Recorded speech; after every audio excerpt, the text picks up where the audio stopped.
Welcome, one and all, to the Bad Role Models episode 8. We're going to be covering the Dune franchise in this and likely the following episode. I'm Thomas Vanek. Joining me today is Padishah Emperor Richard IV, as well as William Engels, just Will. And what we're going to be doing today is explaining the Dune series to our good friend Will, who has never heard it before. We've got the triumvirate together at last, and we're going to use it to torture Will. That's the plan. Richard, tell me, what is Dune? Dune is an absolutely incredible series that sometimes mistakenly gets called sci-fi. Dune is its own thing. It's better than the Bible. It's better than sliced bread. And it's probably my favorite written franchise other than The Witcher. I remember when I first tried to read Dune, I was in like the 4th grade, and my dad sat me down and said, Richard, this book's going to blow your mind, brother. He didn't call me brother because he's my dad. But he said, this is, when I was your age, I loved this.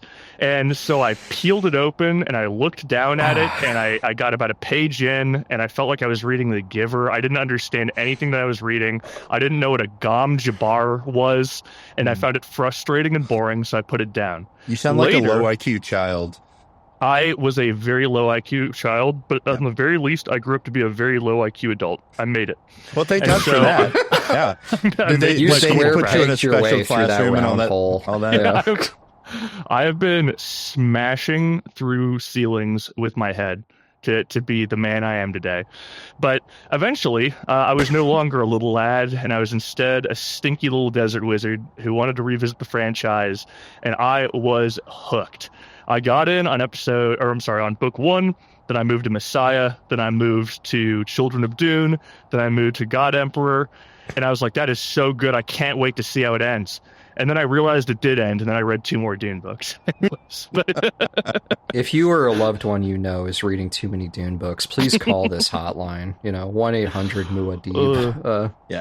Thomas, do you want to talk about your history with it for a moment? Yeah, sure. And just to clarify, we are pretty much only going to be covering what he just said, Dune, Dune Messiah, Children of Dune, and God Emperor of Dune. I haven't read any of the other ones. Richard maybe can talk about it a little bit later. But yeah, my history with Dune is I was gifted a copy when I was in high school.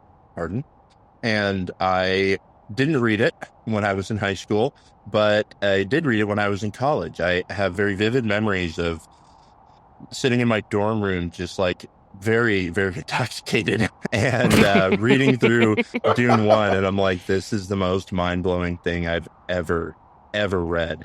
Like, I have this very vivid image of me smoking way too much weed. I'm sitting on the toilet of my disgusting dorm room, and I'm just like, you know what I mean? I'm just staring at it. It's just blowing my mind with every sentence I'm reading. And that was really good. It was great. And I thought that was I didn't get it, I'll be honest. Not that I didn't get it, because reading Dune can be difficult, but especially in sort of the back half of the book, it doesn't lose the plot, but it's easy if you're a super high, 22-year-old to lose the plot of Dune. And it didn't really click with me in that way. I really liked it, and I liked a lot of the imagery and the visuals and the ideas and stuff. But in terms of like what actually happens in the back half of the book, it was kind of tough. And I think it was a couple of years later I reread it, and then I'm like, oh, I get it. And then just last summer, I sat down and listened to on audiobook the entire Dune 1 through. I tried reading Dune Messiah, but whatever it was, something about it kind of bothered me. It wasn't even that like, oh, it's different or whatever. It was just like it can be a really uncomfortable book. At least Dune Messiah can make you a little uncomfortable, and I wasn't especially with some of the possessions, so to speak. I didn't even make it that far. I just was like, this is making me uncomfortable, and I don't like it very much. But I actually went and listened to that and the rest of the series too, so Children and God Emperor, last summer, and I'm like, this actually rocks. And it made me realize that Dune is not the best book in the series. I mean, Yeah. I should say Dune is no stronger than any of the other ones. I think that's probably a better way of putting it than it's not the best. Well, what it is they're all really good. I think part of the reason why people bounce off, and we'll get back on script and get this show on the road in a moment, but I feel like part of the reason why people bounce off of the success of books is that every one of them is so distinct and different. Like every single one of them has a different tone, different characters. They all, weirdly enough, also have one or two of the same characters in every single one of them. Specifically Duncan Idaho, who appears to be Senior Idaho. Yeah. Senior Idaho, indeed. Yeah. But yeah, it's so just to tail end the intro. Part of the reason why we wanted to talk about this was Will has had to suffer through hours of me ranting at him about it drunk, and I want him to sob into his hands by the end of this. I've been promised that this will be the last time that I have to listen to Richard talk about this. For the record, He fell for it. No. I never said I fell for it. I never said I believed that, but it was included as part of the package deal. Audience, I mean, just to be clear about my involvement here, this is the first podcast I've ever done, which I have done literally no preparation for. I watched both of the movies, and I'll say that they were awesome. I liked them. They're Denis Villeneuve or Villeneuve, or however you say his name. The guy who did Sicario, very cool. And that's it. These two said they wouldn't be my friend anymore if I didn't sit down and fucking take this from both of them. So, for context, audience, he was actually in a pitch black room when he turned that on. It's the pure hate radiating out of his body that's making that room that color. Yeah. This is my aura, actually. Pure red hatred. I did an interview this morning where someone asked me about U.S.-Chinese, Cold War foreign policy things, and I had to give serious answers to that. And now I'm going to sit here and nod along while you two talk about, like, giant worm penis gods. I can't wait. So, yeah, ultimately, aside from that, our other goal was that, Vince Villeneuve or De La Soul or whatever his name is, he, for the first time ever, Dune Messiah is going to be adapted into a movie. It was part of a miniseries in the past, but whatever. And because of that, we kind of want to talk about all the stuff that happens outside of Dune, because everybody knows on some preliminary level some of the events of Dune. At the very least, it's got big ass worms, dudes in cool suits, and a guy in a giant diaper that suspends in midair. But who also dips himself in soy sauce to heal himself. Everybody knows this. Yes. Everybody knows about the sauce, bro. Yes. Let's be real. Yeah. And so, but like I said, the only reason why I read past the first book was because everything got spoiled for me, and I thought, oh god, I want to read that. I want. It's so weird and so alien. But you know what? I think we've introed this enough. Thomas, would you like to give the audience a little bit of a sprinkle, a little bit of a taste of the setting of Dune, just briefly? Yeah, so, if you're listening to this and you're unfamiliar with Dune as a movie, as a book, as a franchise, whatever, the basic story of Dune, number one, so the first book, is the protagonist is a young lad named Paul Atreides, and he and his family pack up and move from their beautiful, watery planet and become the rulers of this shithole called Arrakis, aka Dune. And it is a horrible, terrible place, and the only reason they're there is because of political maneuverings that forced them into this position. And shit goes down because his father, Duke Leto Atreides, is murdered, and his home is destroyed in Arrakeen. He is forced into exile in the desert, where he becomes one of the Fremen people, who are essentially the indigenous people of the planet Arrakis, and all sorts of crazy stuff happens. And then he becomes emperor at the end of the book. Spoiler alert. And there's a lot that goes on in between, but that's generally, that's the plot of the book. You're welcome. We can end the episode here if you'd like, but There we go. Okay, bye, audience. Thank you for watching. No. Of That's course episode not. 1. Yeah, enjoy the next 18 hours of reading. Yeah. Yeah. Enjoy our next. Now begins the Dune Goon sesh. And it's a good thing we've all turned our video cameras on. This is actually, we're posting this to our OnlyFans page, right? You're linking that below? Good, great, wonderful. Yeah. No, don't worry. The HR people will push like the Foot Finders page for our podcast and stuff. But yes. So there's some context I'd like to add briefly.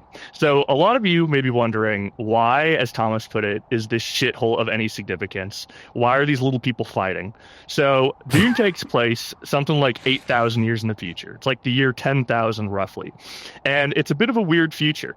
At a certain point, mankind spread across the stars with the use of AI, and that AI was allowed to plot like safe courses for them when they went faster than light.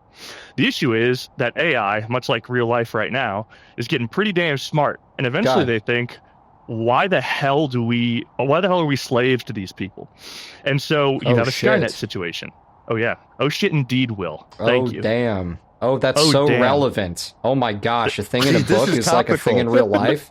This means we can hashtag AI, hashtag Elon Musk is a Bene Gesserit say all of the keywords right now. I don't mean to have a hot take right now, but it's even more relevant today than it was back then. You know what I'm saying, so Will? Right. Go off, Queen. Did Frank Herbert do so much cocaine he could see the future? Frank Herbert was a good little boy. Yeah, I think he did ayahuasca once. He did the spice. You know what I mean? He did the spice. He was a consumer of the melange, the geriatric spice, right? Mm-hmm. Gave him prescience, which I guess to continue the pivot, right? Like, so that ends up being a huge element in these in Dune, and then in the other following books as well. This is where Richard was going with it, but the planet Arrakis, Dune, is the only source in the known universe for the geriatric spice, aka drug, known as melange. They all call it the spice, or just spice. And the spice is what allows anybody, the guild navigators, to go faster than light. It's the only thing. It's the only reason that they can travel between star systems in that setting at all. To a point. Yeah, what it allows the navigators to do is, so audience, something about spice is that aside from just being a drug, it extends your lifespan rather significantly, in some cases indefinitely, and it gives, depending on who you are, most of the time, some sense of minor prescience. You will find that after years of eugenics from secret organizations, there are individuals who respond to it stronger and grow more powerful. But ultimately what the guild navigators did is, after mankind rebelled against those stinky robots, they were like, well, how the hell do we travel faster than light without accidentally flying into a sun somewhere? Well, that's when you get these creepers. You get these spice augmented crackheads that sit in a chamber and smoke it all day long until eventually they can just point a direction and be like, that's a safe route, dozens of light years away. They can predict where your ship's going to go. This is a character that only appears for like a moment in the movies, but these navigators, I think I remember in the first movie, someone asked the Mentat, how many navigators did it cost us to get here? And he rolls his eyes back into his cyborg skull and he goes, 14 or something. So Rich, can you explain what these spice goblins are doing on these ships? Yeah, so the thing about Dune is it's a feudal society in the future, and ultimately there isn't one coherent empire necessarily. It's more of a collection of houses and factions, and one of the big factions in this setting are the Spacing Guild. They're the people that provide navigators to different houses, and if you don't have a navigator, you're not traveling outside of your solar system. It's incredibly imperative that you have one, and at the end of the day, they control who gets to have them. And so we talked about the AI before, right? We talked about how they rebelled. Eventually, during the rebellion, they make something called the Orange Catholic Bible. Don't ask me why it's called that. There's going to be a whole lot of gibberish throughout this episode. That's just its name. And what it condemns in their society is any machine that can think. So no AIs, no robots. At the end of the day, they still have technology, but the entirety of their society is based around furthering mankind. It's about furthering humans cognitively and increasing their capabilities so that they don't become weaker as a product of their reliance on technology. And the Spacing Guild is only one example of people who augment humans for mankind's benefit. But at the end of the day, one of the biggest parts of making that happen is the spice from Arrakis. The reason why this planet, which is extremely inhospitable, is so important is because the second the spice gets taken out of society, you can't have interstellar travel, and the Empire immediately collapses in on itself. And so, because of that, whoever controls Arrakis, therefore, kind of controls the Spacing Guild and controls the entire universe. He who controls the spice controls the universe. That becomes sort of the tagline that they use at various points in time throughout the entire series. But there's another slogan: "He who can destroy a thing controls a thing," which was also popular among the neoconservatives in the in the War on Terror. You can rest assured that Paul Atreides, our main character, is going to be a whole different type of villain. He's going to be a whole. What? No, Timothy Chalamet? A villain? Yeah, sure. He's cute to be a villain. Look at him. He suffers twink death at the end of Dune Messiah. I'm sorry. Yes, it's true. That is the sad reality of life on Arrakis. I don't know what I'm going to do with myself now.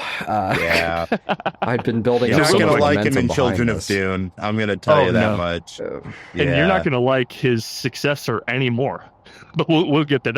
His successor is going to be episode 2. So I want to bring one last thing up, and then I'll toss the ball to your court, Thomas. So our main character, we've set up that there's this feudal society, and there are a number of main houses that will kind of go in throughout the series. But the main one in this case is House Atreides, which our main character, Paul Atreides, belongs to. Like Thomas mentioned recently, his father, Duke Leto, is in charge of it, and the Atreides have a reputation as being incredibly strong, incredibly effective, and incredibly honorable. It's the perfect setting for a protagonist, right? And one thing that Thomas didn't mention is his mother.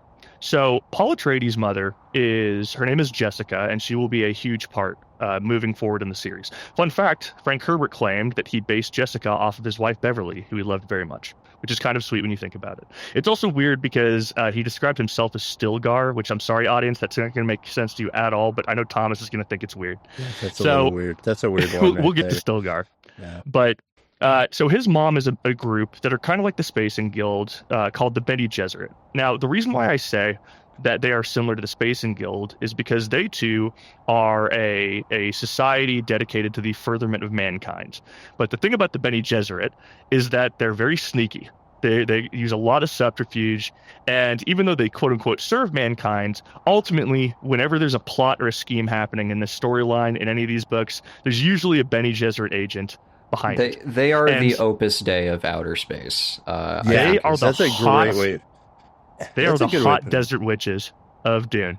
But yeah, I think that's a fair claim. I mean, so the entire philosophy behind I don't know. I think backing it up a little bit, that's one of the appeals of Dune to me. And you're right to say that it's not strictly a sci-fi series because it feels very unique in the way that so much of this stuff is presented. I mean, like the concept of, you take a drug that like changes the reality man. I mean, that's not in itself inherently unique, but the way that all of these factions are set up is so grand that it becomes very much its own thing. I mean, the Bene Gesserit, the entire scheme of the Bene Gesserit is that they literally have just magical abilities, right? They're able to pretty much, yeah. They're able to tell when people are lying. They're able to do things like, this is part of their training is to be able to perfectly accurately tell if someone is lying. They're able to command people to do things using the power of their voice. So they just say, you might be familiar if you saw the movie, you say something and that person is obliged to do it. And they have a large other number of sort of mystical powers to that effect. But what they use them for, their goal is to create what they call the Kwisatz Haderach, which is a male Bene Gesserit who has all of these same powers and can do all of these things that one of their reverend mothers can do, but is a male and can do all of the special things that only men can do, evidently. Yeah, okay, really quickly, we do need to set something up. Sure. I do think that Frank Herbert was a man who did like and respect women. There are moments, though, where you remind yourself that this is a book written in 1962. I'm going to level with you. It gets a little gendered. I would not classify, I will say, whatever you want to say about Frank Herbert, I would not classify him as a woman respecter. I would say he was... Don't be too hard on him. I would say he was woman interested. Fair enough. But not... Okay, maybe I'm being a little too hard on him. I mean... for his time, I wouldn't consider him like the content in Dune is not overly progressive, but it's not it's not blatantly sexist in the sense that it's like the women in the story exist only as, props or romantic interests or something like that. Like there are, in my opinion, of a white man, and that there are examples of female characters in this series who have their own volition and do things outside of whatever it is that the men are doing. You know what I mean? It's not... I don't know. It's a complicated one because it is a complicated series. I'm certainly not enough of a feminist or cultural analyst, really, to be able to conclusively say anything. But I don't find it offensive the way that he treats female characters in most instances. That's the best I can say. But For anybody coming into it who may be concerned about that, pay attention to the character of Lady Jessica. Lady Jessica, throughout the series, has her own motivations, her own realizations that exist completely outside of Duke Leto and completely outside of Paul Atreides. She is fucking badass, too. Yeah. Like Jessica is an extremely badass character. So much so that she ends up hating her son when she's like, oh God, we basically made the Antichrist. Yeah, I hate it when that happens. Ends up regretting a lot of the decisions she makes, but you know what? That's okay. A lot of people regret their decisions in this series. My sort of lefty critique of Dune, at least the movies or whatever, is watching a quirked up white boy speed run an entire indigenous culture from top to bottom in I don't know, 3 months. He goes through the full initiation. He's better than everyone at everything, and he's put in charge, and so forth. Yeah, he does do the white savior thing a little bit, and there's no doubt about that one. Well, let's unpack that for a second, though. So we've talked enough about the family. Basically, what ends up happening is the Atreides are at war with another house called the Harkonnens, who are just a bunch of like weird, creepy assholes. And they're even creepier in the books than they are in the movies, if you can believe that, audience. Especially Baron Harkonnen and his soy sauce bathtub that he heals himself in. But at some point, the Atreides have kind of a brief victory over the Harkonnens, and suddenly the balance of power in the houses is thrown off. So for all these different houses, the only reason this empire functions at all is because there's a relative level of balance. And once that gets tipped, the Padishah Emperor Shaddam IV, of House Carino, looks at this and says, oh, we're in a sticky situation. Whenever somebody gets too strong, stuff gets real effed up real quick. It gets real quirked up, as Thomas would say. And so he makes an interesting move. A move that at face value may seem like a compliment, may seem like a reward, but is in all actuality a punishment. He grants Duke Leto the title of Ward or Governor of Arrakis. Now, that makes you an incredibly powerful person. The issue is, it means that literally every single person in the universe wants to kill you immediately. It puts a big target on your back. Yeah. How heavy is the head, the sword of Damocles, all of that. Well, so just to sort of get into the political details of Dune, I mean, the entire, it's pretty easy to summarize the political machinations that happen in the first Dune book. So You have the Emperor, who is his own power base. You also have the Landsraad, which is comprised of all of the great houses. And yeah, Shaddam doesn't like it when any one house gets too powerful. The Atreides are a very powerful house. He views them as a threat. He conspires with the Harkonnens prior to the events of the book to grant Leto, House Atreides, the title of governor of Dune. He says, just keep the spice flowing. You can have this planet, reap all the rewards. Just keep the spice flowing. But he's conspired with the Harkonnens basically to destroy House Atreides. He wants to. They have a mutual interest in killing Duke Leto and in destroying House Atreides. The idea then being the Harkonnens come back and take power over Arrakis. They take it back over, right? That's what happens. And all of that plays out. Leto takes over, Atreides take over Dune. That goes fine for a little bit. Then they are completely destroyed. Then in the only kind of further resolution to that is Paul becomes the leader of, he becomes the god prophet of the indigenous, the Fremen. And then he shows up, simultaneously kicks the ass of both the Emperor and the Harkonnens and seizes power for himself. Like, that's basically the entirety of the political machinations in the Dune books. You can summarize it in a paragraph. People think it's more complicated than it is. It's not. I agree with that statement completely. It is way more straightforward than it sounds. There is one little political machination I'd like to include, though. So Sure. Thomas mentioned previously that at some points the Bene Gesserit had this breeding plan in order to make that's their Kipzak entire Haderach. thing. It's not at some. Yeah. Oh And- shit! My camera just died. It's okay. Oh, no worries. We can still hear your voice just fine. Yeah. But what ends up happening is they have this plan hundreds, if not thousands of years in the making to make this individual that is going to lead mankind into the next steps of history. But the issue is there's a little somebody who throws a wrench in those gears, and that is Lady Jessica. So Lady Jessica is not yet an honored mater, which means in this case that she is not in the higher echelons of the Bene Gesserit.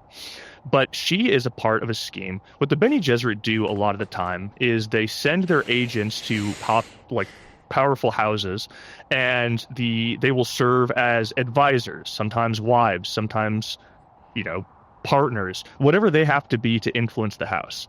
And Jessica was assigned to House Atreides. But the thing is, she and Duke Leto fell in love with each other, really seriously. They're both pretty honorable, good people, and it's built off of mutual respect.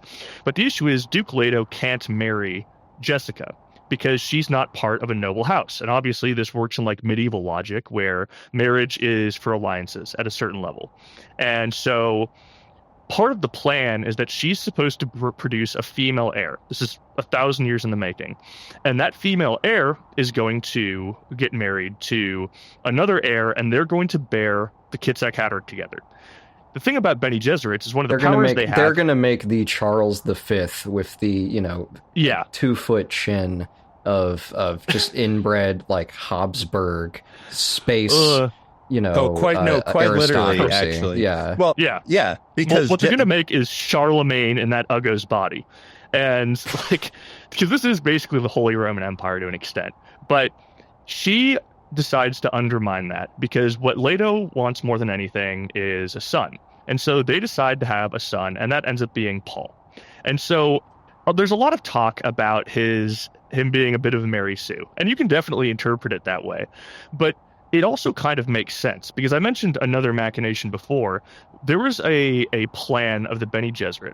There was this group called the something Militara. I don't remember exactly what it's called, but they have a secret organization that goes across the universe and finds uncontacted groups of humans left over from when the war with the robots ended. And they go down to that planet and they start legends, basically, and mythos and prophecies, and then they leave. And the thing about Bene... it's what's it called? It's like the Ministeria Prophetica or something like that. Protectiva. The Minister Protectiva. Protectiva. There we go. Yeah. And they start these legends. And something to note about the Bene Gesserit is that once you become an honored mater or matres, whatever how you pronounce it, you end up inheriting all the memories of other honored maters before you, which means that that's why they can make these plans 1,000 years in advance and just pass the torch over and over. Well, needless to say, that torch got dropped. The rod got dropped, and now Paul comes to Arrakis, and he sees all these murals and stuff depicting their Messiah, effectively, and it looks like him, because he's the product of a 1,000-year-long conspiracy. Breeding program, literally. Yeah. And it really messes with him, because he's never been told any of this. It's not like he's being groomed to become this to an extent, but he doesn't know. So he comes there, and the name of their Messiah is the Lisan al-Gaib. Lisan al-Gaib! Lisan al-Gaib! And people are doing that shit. And by the way, Paul's not an idiot. He knows that he's in danger. He knows he's in a scary-ass place. But he gets there, and suddenly he's finding out that his mom is basically Dick Cheney. Like, his mom is Dick Cheney planning 9/11, and he didn't know that beforehand. Hey, you had Dick Cheney on your podcast at one time, right, Will? Yeah. He actually came on for a little bit. Yeah, he's on his 5th heart transplant. Good so for he's sounding him. a little Did he rip it out of the chest of a poor person with his claws? No, he paid someone else to do that for him. Oh, good. I'm okay. so glad. I'd hate to see how far the great have fallen. Anyhow, sorry. Continue. By the way, anybody listening to this who's never listened to another episode, we hate Dick Cheney. I just need you to know that. Hey, you keep saying me, stuff like that. He'll never come back to the respect podcast. him. He's like a black mamba. You know, he's got the brass ring of evil, and you've got to admire it at a certain level. You've got to just stand back and marvel. Yeah. Okay, but, Richard, so, here's a question. Who's the most Dick Cheney character in the entire series? God, I hate myself for saying this, but it might be Later the Second. He might have that level of power. No, it might be B-Jazz. I think it's B-Jazz. It's totally B-Jazz, yeah. Or Scytale. Scytale. Yeah, Scytale's a bastard. It's true. Dick Cheney's a bit of a face dancer. Yeah, I think Scytale's a good. I think that's a good one. We're with that. Those who know, and we'll get there eventually. But and those who don't know, by the end of this podcast, you will, because we're going to be covering Messiah in this episode as well. Stick with us. You'll figure it out. But well, at any rate, I mean, getting back on track, right? So we've got the Bene Gesserit. They're space witches who have a 1,000-year-long breeding program. You've got the Great Houses. You've got Paul Atreides. You've got the Harkonnens. All of this kind of comes to a head on the planet of Dune. Did you want to kind of go beat by beat through the story of Dune, or maybe just Paul's story a little bit? Kind of talk about, we can just go through it a little bit. I think what most audience members are going to be familiar with is, if anything, I mean, Will, for instance, is going to be familiar with the rough outline of the story of Dune, right? And the beats of it. But let's fill in some of the details. Let's talk about the stuff that they don't really include in the movie. Yeah, a lot of the things they can't include are things like, the spice trance and the spice orgies and the, sort of more of the stuff. Yeah. What happens in the desert? I better hear about the spice orgies. We'll get to the spice orgies. We'll get to the spice orgies. Baron Harkonnen was on that Hillary Clinton email chain that ended with eating babies. No, let's just say he's been playing ping pong and eating pizza. Yeah, he's a nutso. Let's just say his favorite navigator is the Lolita Express. You know what I mean? Oh God. Maybe we shouldn't linger on the Baron. maybe we shouldn't do this. We've fallen into the twin gravity wells of Jeffrey Epstein and Dune. They're converging like two black holes. Oh, God. Well, the point is, the Baron Harkonnen is a nasty bastard. And I will say, though, he is presented somewhat more intelligently in the books. In the first David Lynch movie, he's like one of those toddlers in the suspender chairs where he's jumping around and wagging his arms about. He's really goofy. And in the new one, he's a bit more... he's played by something Skarsgård, the dad. And I thought he did a great job. But the issue with converting Dune into a movie is that there is so much in it, and there's so much world building. And by the way, by cutting all that stuff out, it's the right move for a movie. But I don't know. You know what? Why don't we lead One thing that doesn't get extrapolated on that much in the movie is Liet Kynes. Liet Kynes.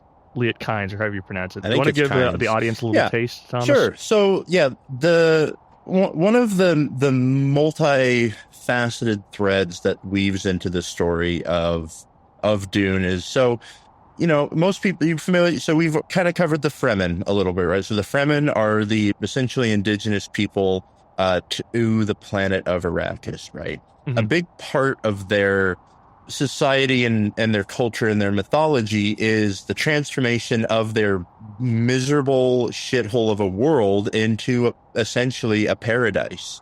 And that paradise is attempted to be not delivered on, but this guy shows up named Liet Kynes at some point prior to the events of the books, and he basically says to the Fremen, he's like, okay, guys, you want this place to be like an actual paradise? We can do that, but it's going to take like a couple centuries, but we can do that. Obviously, like one of the big things that everybody knows about Dune is there's no water on the planet. Water is more valuable than gold on Dune and that sort of thing. And he basically says to the Fremen, if you can hoard massive quantities of water and slowly start growing small amounts of plant life in various strategic locations within like 150 years, we can turn Dune into basically a paradise with oceans and crap like that. And it's a great plan that probably would have sort of worked with some pretty severe repercussions, but it would have worked. And so when we meet the Fremen in Dune, that's what they're working on. Like, that's their big thing. I mean, sure, they're fighting Harkonnens and they're doing all of this bullshit, to resist this essentially occupation, but their primary, the zeitgeist or the leading factor of their people is this plan set forth by Liet Kynes, who unfortunately dies in the book, and he's what happens to him? He's just like killed by Harkonnens or something, and like I think he gets killed in the same fight that Dunk in Idaho gets killed. Yes, he does. Yeah. Right. Because essentially after the attack on Arrakeen, Paul and Jessica flee. They go into the desert and link up with Duncan, Idaho, and Liet Kynes. So in the movie, right, in the Denis Villeneuve movie, sorry, I can't help myself. They just meet up with Duncan and I think it probably is Liet Kynes, but they just don't go into his story at all because they can't. But in the book, they get a lot more into him, and they have little, cutaways of like him and what he's been up to. And the Sardaukar show up, beat the fuck out of him, and drop him out of a helicopter or a thopter onto a spice patch where he then explodes. It's a great time. But he is the father of Chani, or Chaney, however you say it. What are we going to agree on to say? I say Chani. Chani? Okay. Yeah. He's Chani's father, right? And that's, again, something that's just, I don't know, they might mention it in the movie or not, but... Well, in the movie, and this, I don't have a problem with this at all, but in the movie, Liet Kynes is featured somewhat prominently, but it's gender swapped. So Liet Kynes, in this case, would be Chani's mom. Oh, interesting. Yeah. You know what? I'm pretty sure I did see the second Dune film, but it was a while. It was like when it came out, and it's been a while. I haven't rewatched it. Those are fine movies, but it just makes me want to read the books. It's typical, right? Wait, before we keep investigating the Fremen more, Will, I see you're restless. You're just no. I went and I got myself a blanket and a cushion. Got his banky, and you're restless. I got my blankie, to calm me down. And Will is bothered and hot right now, and I just want to take a moment to ask Will, from what we've talked about so far, do you have any questions from what you know about the movies, or do you have any questions regarding what you've heard? You must still have the brain cells available. I mean, why are you guys so into this? I mean, just answer the question directly. Like, it fucking rocks, dude. Yeah, it fucking rocks, sick as dude. Fuck, you you fucking egghead. Yeah, is that the best I'm gonna get? Have you no You're joy just or gonna push whimsy my in head your in the life? toilet and scream, Atreides rules, and then just like stomp off. No, what I like about it is that at the beginning of the podcast, Thomas mentioned that Dune is just massive in scale. And I agree with that completely. It's not massive in scale in the way that, like, you could say Star Wars is, where there's just this huge franchise and a billion different movies and characters or whatever. What makes Dune really special to me is how Frank Herbert just has this really good perspective on how history develops. And I think that's why I recommend reading all 4 books as opposed to just Dune, because he has this way of setting things up in the beginning of the book that pays off at the end of it, or that gets set up at some point and pays off 2 books later. You really feel like you are unpacking the history of the most interesting hidden civilization you've never read about in your life. It feels really believable, and there is a fantasy aspect to it. Obviously, stuff like the Bene Gesserit, the voice, the powers they have, it's not hard sci-fi by any stretch of the word. No. It's not. There are other sci-fi franchises that have gone way more into the technology. What I like is just how human Dune feels.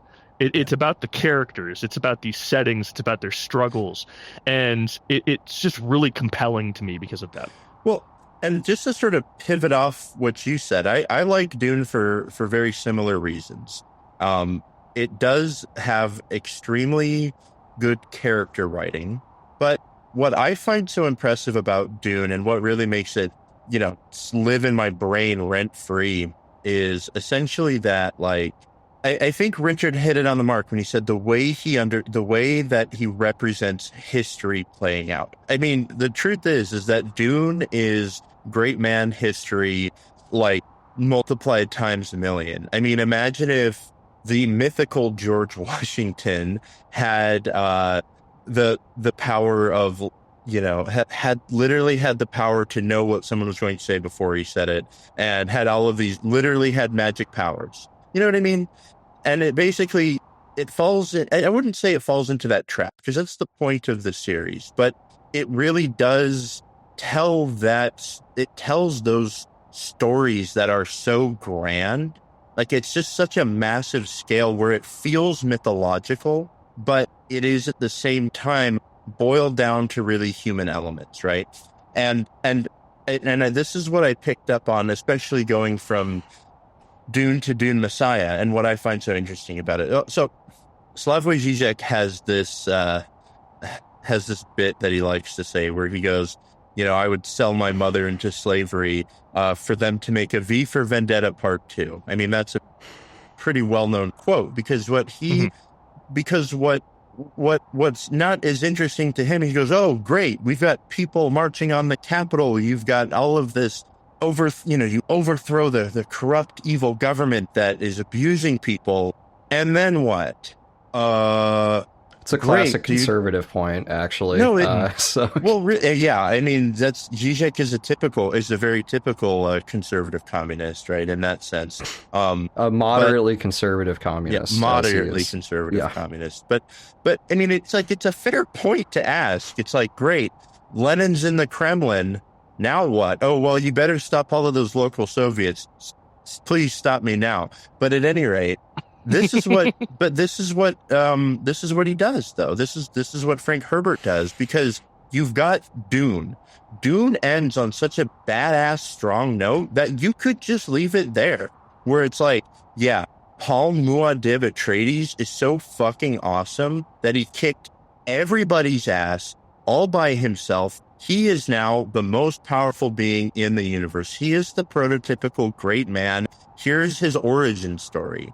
Like, everything you just read, irrelevant, because that was just how he got there. Then you have Dune Messiah, where it time skips like 20 years, and it's like, and here's how that turned out. You know what I mean? And really, what it kind of unpacks. Yeah. Wait, can I jump in? Yeah. No, go ahead. Yeah. I agree. Like, really what it unpacks is the Bene Gesserit, amongst other things, the Bene Gesserit perspective on it, which, okay, like, sure, you got the Kitsak Haderach early, but Paul ends up following that line and becoming the Kitak Haderach. He develops profound prescience where he can see into the future and the past, and he has these crazy visions. There's the scene when he's running away from the Harkonnens, and he's in this huge sandstorm. So he and Jessica set up this big tent. But the thing about this sandstorm is the spice is literally in the sand. It's everywhere. And so it's being blown up his nostrils like he's John McAfee. And he starts tripping balls. And he starts seeing visions of past and future. He can't even tell because it's so alien to him. He sees people talking about these huge threats to humanity. And there is a line where he's like, I don't know if it's the future or the past. And for the rest of the book, once he starts staying with the Fremen, the thing about the Fremen is they have been very saturated with the spice as well. That's why they have their own. They don't have, honored maters like the Bene Gesserit. They have people that fill the same niche, just under a different name. These people who have developed really advanced prescience, and they kind of lead their communities. And by the end of the book, he's tripping and tripping progressively harder. And the idea is that because he was primed as the Kitak Haderach, he's almost like a god in incubation. You could argue that part of what the Bene Gesserit were trying to accomplish was to produce, and this will be a phrase later, sort of a god emperor of mankind. Somebody who just breaks straight through the ceiling and like an arrow being pulled back and launched, shoots humanity into because its the destiny. bureaucracy was getting too clogged. Because why did they want a god emperor of humanity? Dude, because they did, man. Plans within plans, you egghead. Come on. Because nobody could stop them. Because it was there. It's because. The thing is, I guess, if you want to, diving into the history of the Bene Gesserit, Richard kind of touches on this earlier. The concept sort of stems from the Butlerian Jihad, when you have AIs machines that can think like men, how that's considered sacrilegious and a revulsion. The Bene Gesserit basically see that, and they're like, okay, what if we made humans who can't per se think like computers, because that's what they made mentats for, right? Because Paul Atreides is also a mentat. You're familiar with the imagery from the movie. It's where they roll their eyes in the back of their head and do all the calculations, that sort of thing. Those are just normal people whose brains are just work like computers for some reason due to genetic reasons. It's just right. So you've got that. But then you've got the thing is about being the Kwisatz Haderach or whatever, and this goal that the Bene Gesserit have is because they want to create something just a being that is more powerful, right? They want to progress human evolution, and they see that goal manifested in the Kwisatz Haderach, essentially. And yeah, I guess if you wanted to elaborate on it too, after the Butlerian Jihad, they realized that material science and machines and industrial advancement like that, there's a ceiling where it will destroy mankind. And they know that because of the jihad, the thinking machines and stuff. What they haven't experienced was the same level of oppression under an organic force. And so I think in their perspective, or most people's perspectives in this world, biological research, biological advancement and genetic enhancement is really the only avenue you have left to keep moving mankind forward into a more perfect state and a more perfect life. And now you might be saying to yourself, audience, Richard, that almost sounds like a little bit of a fascist idea. Unfortunately, it is. And there's horrible consequences for them doing exactly what we're talking about. Yeah. Doing eugenics in order to give a guy absolute power is a fascist idea. Can you explain? Yeah. I don't understand. Oh, yeah. Okay. Yeah. We're going to have to really crack open Avatar of Vishnu. We're going to have to crack open the history books for that one. Yeah. No, but go ahead. Just one last thing. I apologize, Thomas. No, it's all right. Something that you should think, audience, if you do decide to read this book, which I'd highly recommend, is ultimately, like we said, they are trying to make somebody who is eternally intelligent and also immortal. And through that, like I said, they basically become a mortal god that you can see and touch. And their plan is to use that to advance their own causes. But the question you have to ask yourself is, if you're making the immortal god, how can you guarantee he's going to listen to you? And How how can can you you- guarantee yeah, you can control it? How can you expect? I wouldn't want to create anything which would be bound to my will. It's like a new form of the Groucho Marx joke about I wouldn't want to be in any club that would take me as a member. It's like I wouldn't want to create any like offspring which wouldn't overpower me. Yeah. Well, and that's kind of what makes that scene at the end of Dune, the first book, so awesome, frankly, is because Paul shows up and he gets to dictate terms, not just to the Harkonnens, not just to the Emperor, but also to the Bene Gesserit, right? He basically says, and to the guild, the entire guild, because through the course of the books, he discovers like, oh wow, it would be very easy to completely eliminate all spice on Arrakis, right? I mean, that's where you get that line, he who controls a thing, he who just can destroy a thing controls it. He's like, I control this thing, I can destroy it, right? And therefore, the guild's not going to do anything. He can basically tell the Bene Gesserit to go fuck themselves. He's I'm going to marry your daughter, Shaddam, and the Harkonnens die. And that's what he does. And Yeah. It's a pretty huge W. It's a huge no. I mean, that's kind of what, and I guess if you want to talk about like what makes it so appealing is it's like the book has a lot of like misery and suffering in it. Lots of people die. There's lots of heartache and it's like and Paul goes through tons of real, very human struggles, right? And then at the end, he's this like ascended being who basically he speed runs the like isekai, I was reborn as a visionary in another world, and basically gets to dictate terms of surrender to the most powerful groups in the entire known universe. And that's kind of cool. Well, and also something that's important to note is it is kind of an isekai thing, but Paul hates it because it's a nightmare. He has these arguments with Jessica when the egg first starts to crack and he first starts to become supremely prescient. There's that line from the movie, like, the Bene Gesserit made me a freak, because he's like 15 years old. Yeah. He's a high schooler who's suddenly now having the memories of all of his ancestors and beyond flood his brain and drive him insane as his brain struggles to follow what's happening. God, can you imagine if that happened to you before you were born? What if that happened? That would be so crazy. I see what you're saying right there. I know what you're talking about, Thomas. This guy gets it. Dude, there are worms in our future, Will, in episode 2, and I'm so excited. Yeah, and there's worms in our brains, too. It's a trend nowadays. Just like Paul Atreides, I chose this incarnation, I chose this moment, and now I can't stand it. Well, and that's kind of what happens. And so, like, in the entire back half of the Dune book, I mean, you get this information is presented very visually and abstractly in the films, as it were, because you get these flashes of like piles of corpses and mounds of skulls and that sort of thing. But in the book, it's really well articulated. Paul realizes once he starts to become prescient that there are, there's plenty of branching paths in his future, and a great many of those paths, if he just kind of keeps doing what he was going to be doing, millions and billions of people die because of his actions. And that's kind of what it alludes to in the film. I don't know. Like I said, my memory of the film is a little hazy, so I don't know how strongly it alludes to it.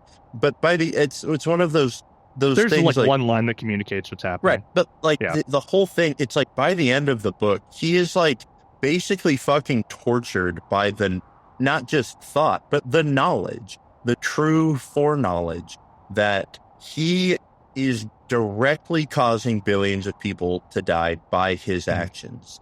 And because essentially what happens is he starts a new religion. He is the religion now. He's the living deity for the Fremen people, and they spread over the universe and fucking burn heretics at the stake on thousands and thousands of populated worlds.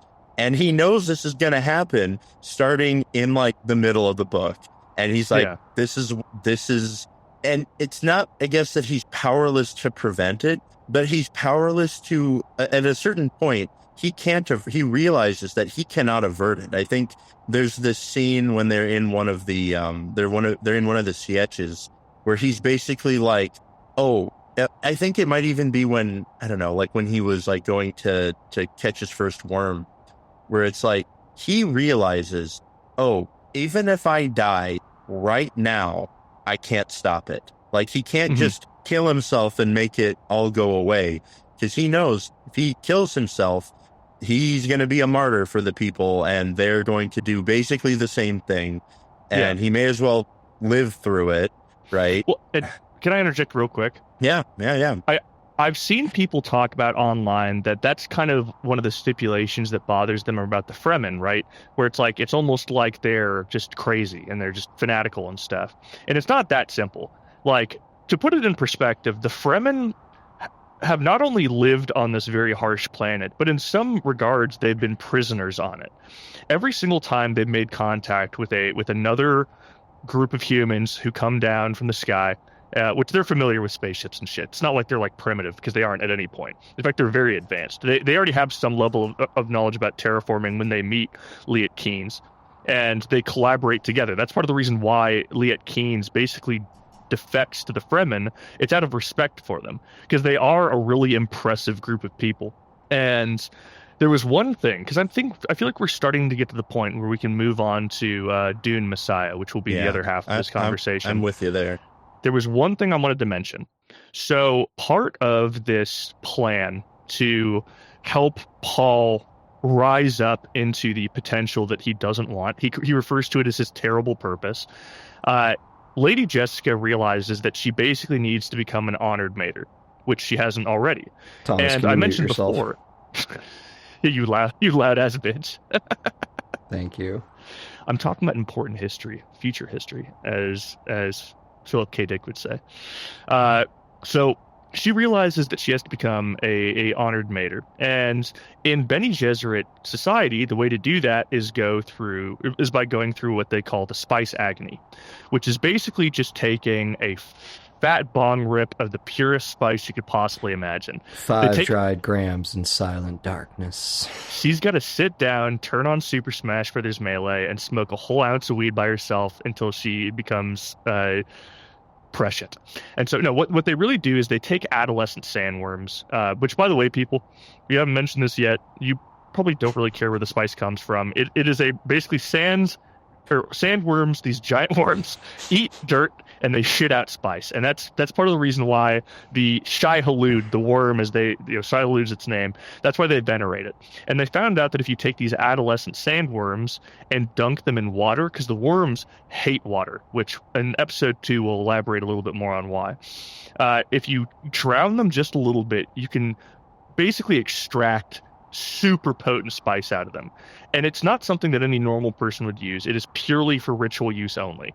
It is the ayahuasca shaman, so to speak, who guides you through it. And she goes through the spice agony, and she succeeds. But there is one little issue. She didn't know she was pregnant at the time. Well, actually, that's not true. They didn't know she was. She did know. That's right. Because they didn't know. And in Fremen society, you never hit the spice bong. You never smoke the 4 ounces when you're pregnant, because then you run the risk of having a fetus in your womb or a baby in your stomach that becomes sentient. And once they become sentient, they too start to have the experiences of their ancestors, and sometimes can see into the future. And there's a reason why that's an issue. When a grown adult goes through the spice agony or starts to get a bunch of spice, they have had enough time to develop an ego before they experience the egos of all their ancestors. So they can kind of still function as an individual when they are experiencing those. The danger with the fetus is they have no identity yet. They have no ego. And then that's where possession comes in. That is where effectively your genetic memory can be strong enough, and this will come into play in Dune Messiah, but I won't spoil it just yet, where one of your ancestors will basically take you over, and it's pretty much always a pretty horrible thing. And so eventually she gives birth. She succeeds, by the way. She goes through the agony and effectively becomes an honored mater, and she gives birth to Paul's sister, Alia. Now, Alia, very early on, creeps the fuck out of everybody. Leah is very creepy because she is. Imagine if you walked up to your 3 or 4-year-old niece and you're like, "Hey, what do you want to do today?" And she was like, "I remember being a Gaul and killing a Roman man with a spear." And you're like, "Okay. Can we just have mac and cheese or something?" I don't know. Like, you're talking to an adult in a child's body, and it's weird. And so this Leah also comes up in Alien Earth, actually, except it's kind of the reverse. It's a child in an adult's body. Very strange. Transhumanism is weird. Transhumanism is it got some creepy aspects to it. Anyway. Well, and this happens multiple times in the franchise. This concept of the abomination, as they're called, it comes up multiple times in the series, and it's sort of the pivotal plot point of Dune Messiah, which we should cover now. But one last thing I wanted to add, is that when Paul basically puts a gun to every head in the guild and says, "I'm going to destroy the spice and effectively destroy the Empire if you don't advocate the throne to me and allow me to marry Princess Irulan." It's really weird because he's not the one that kills the Harkonnens. In the movie, he is, but in the books, at some point Baron Harkonnen is with the Emperor and he's mocking the Atreides, and he looks down at Aaliyah, this like 4-year-old child, and mocks her too, and she just looks up and smiles and slits his throat. And that's another example of like, she's like, "Bye, Grandpa. Bye, Grandpa." Fucking murders you. Yeah. And that's one of those moments. It's something I like about the ending of Dune is it should be a triumphant ending, but there's this weird energy of everybody looking around. There is Baron Harkonnen is dead with his neck slit. His nephew 1v1s Paul and loses. Paul is basically saying, "Hey, I'm God now, woo!" And then he sits down and is like, "Oh God, I'm God now, and I never wanted that." And everybody have to just actually run things and make decisions. Like, you can be happy for 5 minutes about, killing all your enemies and getting to marry Florence Pugh, and even Christopher Walken has to give you the nod. And then you sit on the throne, you're like, "Yeah, bitch, yeah." And then the first guy comes to you and is like, "We got this super serious problem that is very complicated, and what do you think we should do here, boss?" And you're like, "Oh fuck, I'm gonna be doing this for the rest of my life." It's even worse, Will, because the thing about Paul Atreides is he's already had every one of those conversations he's going to have for the rest of his life, and now he just has to do it in person. Okay, well, now he's emperor and 61 billion people are dead. Hell yeah. So it was completely worth it, in other words. It's an acceptable sacrifice. So, 61 billion people in the Empire are dead, and it's a lot of collateral damage. Yeah, well, it's not a bug, it's a feature, Will. So, at this point in time, like Thomas mentioned in the past, it's about a 20-year time skip. And now we have a much more melancholy, a much more goth Paul Atreides than we had before. Because he is so goth this entire book. He's just constantly bummed out. He's so bummed out this entire book. He's miserable. Which is why Timothy Chalamet might have been the perfect casting for Paul Atreides. I actually do think that they did a pretty good job. Have you noticed that he plays basically the same exact character in the movie King on Netflix, where he plays Henry V? Yep. And he's like the reluctant leader. He's the reluctant leader that comes out of obscurity, and then, he finds out the people around him are scheming, and everybody writes him off, and then he kicks all their fucking asses at Agincourt. And people love him as the twink savior. Yeah. And I got to admit, he fucking crushed it in Dune. And King's worth it. You should watch that too. Well, and the funny thing is, Chad, if you're listening, I may or may not have put in big fucking block red letters, twink savior, and a picture of Timothy Chalamet soy facing, staring at a giant vaginal worm. Come on, dude. Thomas? Yeah, dude. You mean a vaginal worm? Yeah, uncalled for, dude. Uncalled for. The obvious yonic symbolism in David Lynch's representation of the sandworms of Dune. You didn't pick up on that? Hey, Will, remember during the Magnolia episode when I said that we need a schizo shaman as one of our guests on this? I think we found him.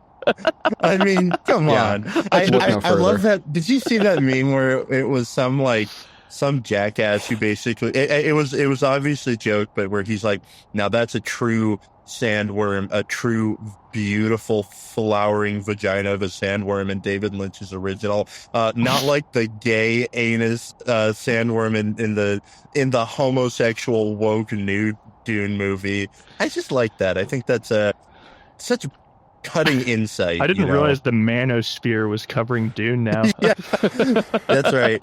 Yeah, we've got Nick Adams, film critic extraordinaire. So, anyhow, so Will mentioned as that you were saying, 61 billion dead. 61 The billion light dead. is dying in my eyes. You two have to come up with something to say. Seriously. Oh, don't worry, I'm getting there.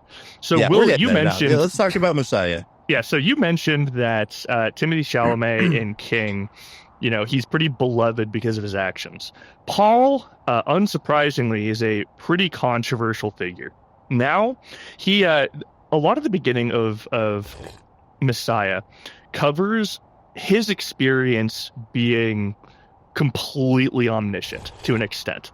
They talk about, and he actually talks about to an extent to the viewer, about how once you know everything that's going to happen and has happened, it's a difficult existence because you have separated yourself from mankind. You've lost subjectivity in your life, and you've realized that you are on, to an extent, a set course. There's a certain point early on where, because of his depression, he, every single time he picks up a cup or has a conversation or daps up one of the homies, he sees the effect that it has 1,000 years in the future. And it really bothers him. And he feels... I bet dapping up one of the homies 1,000 years, it's like it creates like an entire civilization. Yeah, like just yeah. that one like slightly positive effect. It's just like butterfly effects out. And you created Atlantis in 100 generations. Yeah. Just by patting one guy on the back, you create so much positive feng shui that it alters history for the better. If you're Duke Leto, your bad pullout game results in 61 billion dead. Well, apparently he saw that coming and chose to do it anyway. Duke Leto didn't. No, that Duke Leto's a poor man. Yeah, Leto did. Paul's father didn't see that one coming. That took him a little bit blindsided. Oh yeah, but then there's this really interesting part where Paul gets depressed, so he just stops interacting with people and he secludes himself. And then something interesting happens. He still sees the future, and then he sees that his inaction is also an action. Even his inaction has effects that he can see in ripples. And that's kind of when it clicks for him that on some level he's no longer an individual. I mean, really, there's only one person at this point that binds him to reality, and that's Chani, the love of his life. Yeah, this is what Jean-Paul Sartre called being condemned to be free. Like, you're stuck with the meaningfulness of your choice.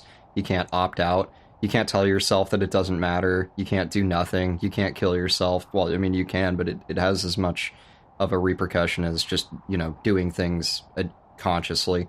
And it sucks to realize that. It's a fucking terrible realization. The desert of the real, if you will. And Thomas, I'm going to pass the ball to you in a second. I mentioned that there is controversy surrounding his leadership, naturally, because of the violence that have happened as a direct result of it. And because of that, there's a little bit of a conspiracy brewing within his empire, a conspiracy deliberately directed towards him to end his reign and kill him. Thomas, would you like to talk us through that a little bit?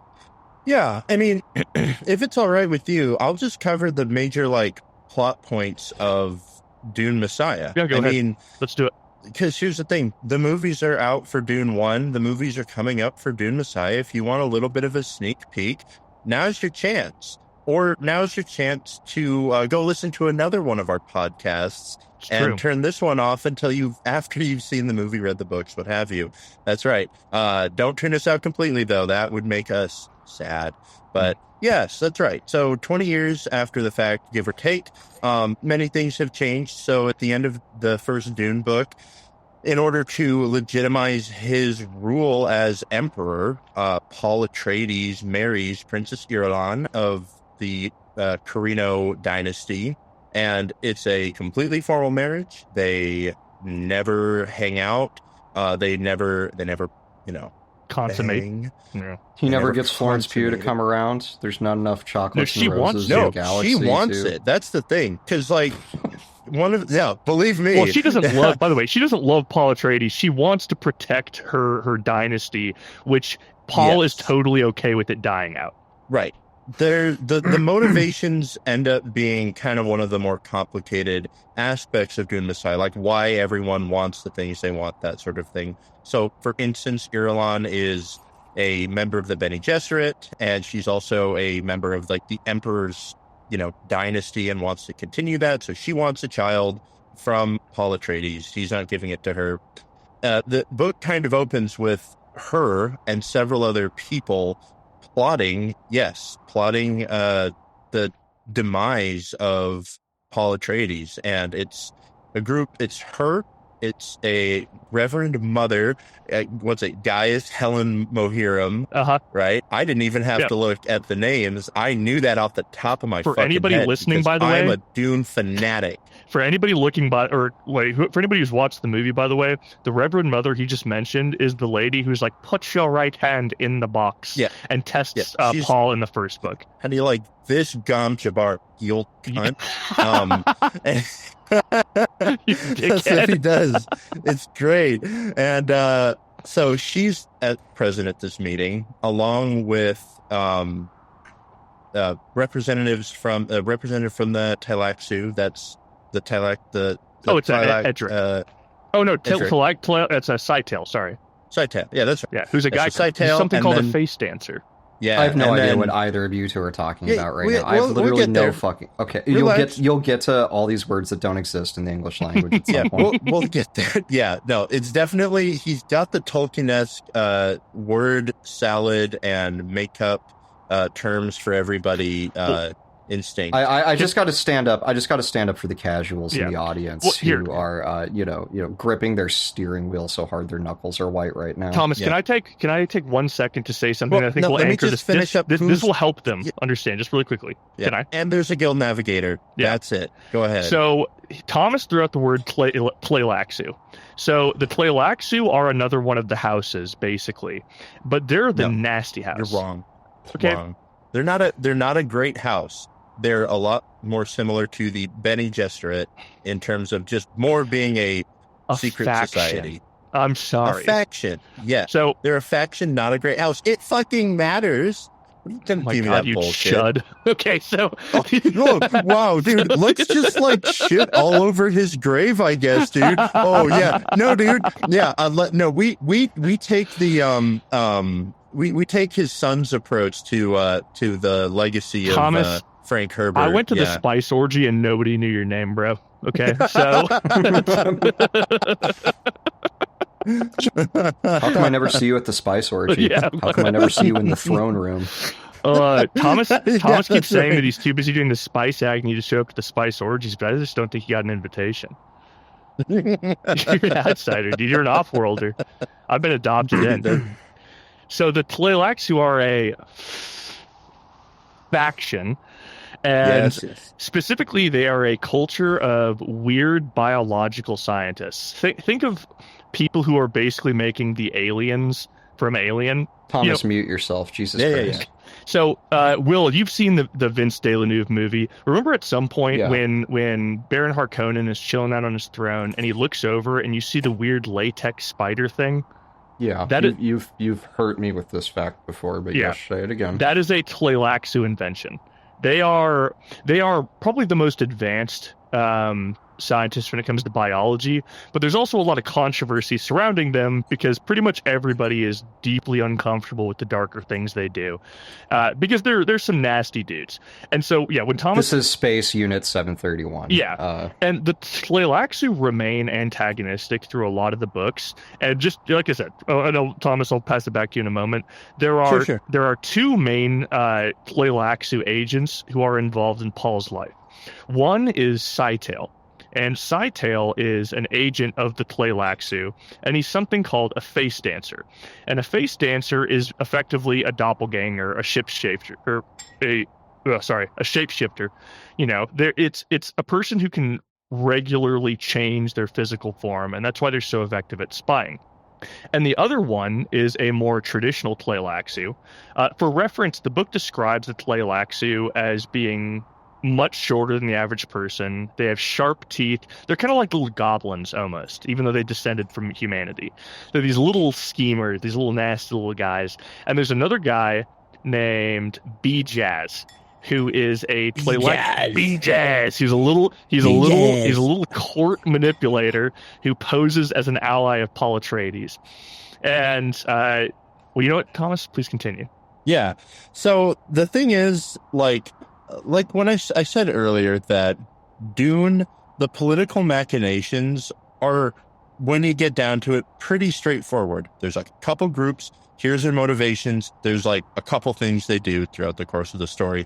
The exact opposite is true in Dune Messiah, because that's like the whole fucking thing. Like, Dune Messiah ends up becoming so unbelievably convoluted in terms of who is on what side, who is, trying to hurt Paul, who's trying to help him. And then you get into this too, where it's like you've got this huge cast of characters, each with their own like unique perspective on things and their own goals, and they're all like interacting with each other. I want to also make it clear that that really is a book. That really is what a book is. No, my friend, you don't get Shut it. Up, because you're right about that. Yeah, you're right about that. I don't get it. Silence, Will. Hey, man, this is nice. This is nice. Will, I'm using the voice on Paul, you to tell you to grab your tit and shut up. Thomas, get there. Okay, let him cook. Here's the thing. After Dune Messiah, Children of Dune, and God Emperor of Dune are like 90% just dialogue scenes. They are books about talking to each other. It's the worst in God Emperor of Dune, but in all of these books, it is characters having conversations. They're riveting conversations, and they're super interesting. It's a lot of just talking, genuinely, and not a lot of stuff happening. The other thing is that most of the quote-unquote action of all of these books, again, it's more emphasized in Messiah and onwards, is the action happens in the last like 8 to 10% of the books. And then, because it's basically the author just going like, and this is how it ends. This is the action that needs to happen. We're doing it now. We're doing it live. And then catch me in the next book where I'm going to do the same fucking thing. And it's fantastic. So Dune Messiah starts off with this basically big conclave. I mean, there's like 5 people there, right? There's Paul's wife, the Princess Irulan, the Bene Gesserit, the Tleilaxu, and a guild navigator. And am I missing anyone? I think that's it. Aaliyah, who at this point, Aaliyah's not in the. She's not in the initial. In the first meeting, she's not. I know she's not in the first meeting. I'm just saying we should set up Aaliyah because she's a big part of the book. Yeah, well, we're getting to Aaliyah, but Thomas. let's not cross the streams here, my friend. No, this is how the book opens. Is this meeting where they basically sit down and say, "We gotta kill this guy. He's fucking awful," and they all hate him for a wide variety of reasons. The guild hates Paul because he basically tells them what to do because he controls the spice. And they know that they can't cross him more than a little bit because then he will say, no spice for you. The navigators all die and they can't do anything about it. And so they're basically his slaves. The Bene Gesserit hate him because he essentially, Paul doesn't take the breeding program away from them, but he's like a defiance of everything they've worked a millennia for. And he basically tells them to go fuck themselves. Yeah. And they don't like that very much. And so they want him out of the picture, and they want a Kwisatz Haderach that they can control, not Paul. So they want Paul out of the picture. Irulan is a bit of a pawn. She just kind of hates him, and she's like, I literally don't care. I just want a son from him because he's literally the most powerful man in the universe, and I want his kid. And that's pretty much all she gives a shit about. And then I forget specifically what the Tleilaxu motivation is outside of them just being generally fucking bastards. If you have greater insight into that, please share. I mean, it does. It's not that much beyond that. At the end of the day, every house has ambitions to control. We've talked about the houses before. We've talked about the empire. The name of the empire is the Landsrat. And effectively, every house is vying for dominance, and the Tleilaxu are just another extension of that. Another extension of people vying for power. And for them, it does basically just boil down to power for power's sake. And everybody who is not a member of the Atreides clan or the Fremen are seeing Paul for what he is, which is horrifying. Not even intentionally, but it's a power that as cannot a tyrant be controlled. and a monster. Yeah. And to an extent, he is through his inaction. But from his perspective, you see it as something that was inevitable. He kind of only wised up to the schemes of the Bene Gesserit once things had already been in motion that he could not change. And now a lot of this book is coping with his feelings of like, what do I do moving forward? How can I undo the horrors that have happened? And if he can't do that, how can he at the very least find a conclusion to it? And so it becomes interesting where, we've talked about these conspiracies, right? To an extent, these conspiracies he actually can't see what's happening in these conspiracies because there is the guild navigator involved. Edric is also, like any guild navigator, somewhat prescient. And they don't really go that far into it. It doesn't matter. Long story short, his prescience interferes with Paul's, and Paul cannot see what's happening during these meetings. And so there is a bit of an element of surprise, but as the story unfolds, you see that Paul sees enough of what's happening around it to respond to it. And it's really him. What makes this book so engaging is seeing how he slowly takes the little building, the little Lincoln logs, and builds it up into a plan where he can basically he can quit his job without destroying the universe. Because there's this issue, right? Ultimately, the plan that the Cabal has, the Guild Navigator, the Honored Mater, the Tleilaxu, what they're trying to do is to get Paul to end his own life. And it seems like that's something that Paul actually considered himself, but the issue is that he recognizes that if he were to end his life, much like in the first book, he would just become a martyr, and he would continue to be an eternal flame that fuels the horrible consequences of his decision making. Yeah.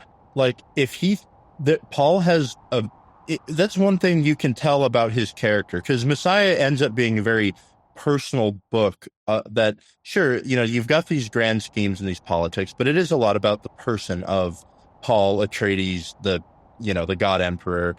And you really do get the sense that if he genuinely thought, if I just, shot myself, stabbed myself, died right now, things would get better, he would do it in a heartbeat.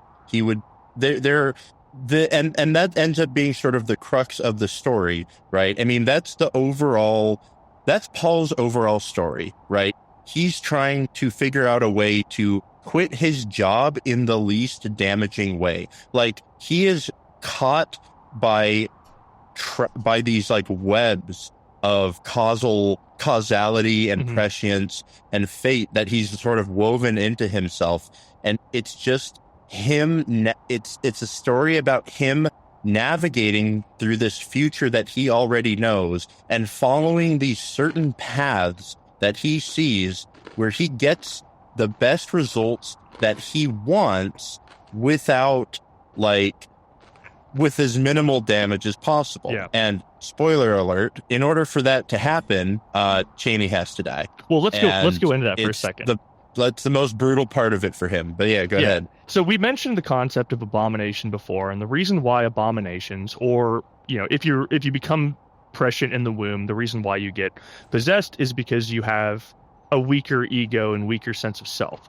So Paul, even though he sees in every direction possible at this point, that is something that is only truly experienced by Messiah. Part of the reason why all this horrible shit happens is because during the events of Dune, he's only experiencing emerging prescience, emerging omniscience. And that's why all this horrible stuff happens, because it all happens before he completely understands causality like he does by Messiah. And so the way we mentioned that he's exploring these different options to have better outcomes, and at some point he realizes that he needs to go deeper in his own self or subconscious. Now, he has this massive palace, and it almost reminds me of the Oracle of Delphi, because he has this little underground place where he goes, and once again, he pulls out his 2 ounces of good kush, some good-ass spice, and that's whenever he's just experiencing visions, he just goes down there, trips balls for a bit, and comes out and is like, this is what we're doing. Here's the new plan, I guess. I don't know. Bye. And he goes back down. He realizes... That's how creativity works. Yeah. I mean, that's just how the magic is made. Oh, and Will, he makes the magic, because he goes downstairs and is like, it's time for me to figure out everything.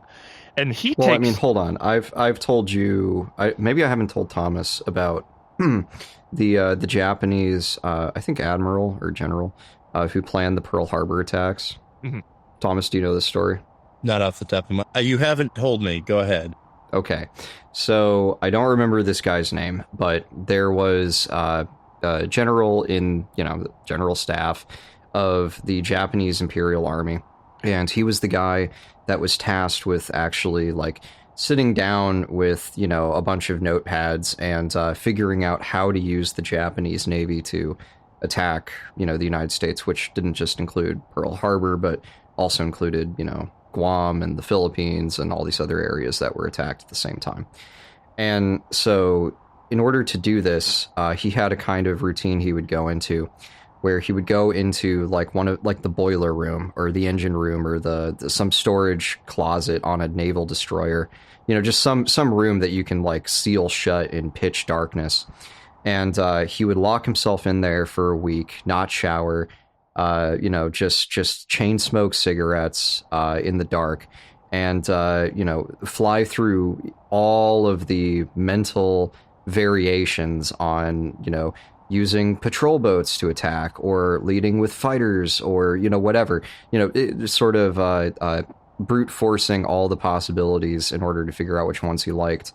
And then, his colleagues who hadn't seen him in a week, he would just emerge from below the decks like a Falmer from Skyrim or something. And he's clutching, 50 pages of handwritten notes about how to do the Pearl Harbor attack. So that's always the picture I've got of that particular guy. And, it's there's a lot of military guys that are just, salute and execute types, direct violence guys, you could say. And then there's these dudes who are the freaky intellectuals, like Paul Wolfowitz or whatever, where they sit around with their maps and their thumbtacks and they figure out how to fucking take shit over. Well, that's, you kind of raise a good point. I think I'll keep this brief, but that's one of sort of the interesting concepts that Dune Messiah really explores that I like, where just think about the situation. You have a tyrant, basically omniscient guy who is mortal as far as anyone can tell, but he is he can foresee every action that any possible enemy can take forever and understand completely all of your actions leading up to it, and you want to kill him. How do you do that? And that's just such an interesting question to me. And the book does a really good job of exploring it, right? So we mentioned specifically the detail that one of his very specific blind spots is he cannot see other people with prescience. They sort of have this bubble, this causality bubble around them, where Paul can't see what they're going to do, can't see what they're going to do in the future or the present. He can perceive that he has these bubbles, but this ends up coming into play in multiple occasions. Part of that, of course, is with the Guild Navigator, mm-hmm. right? And there's a couple other characters who, we'll get to that, but they end up being kind of important, who he specifically can't see those characters, right?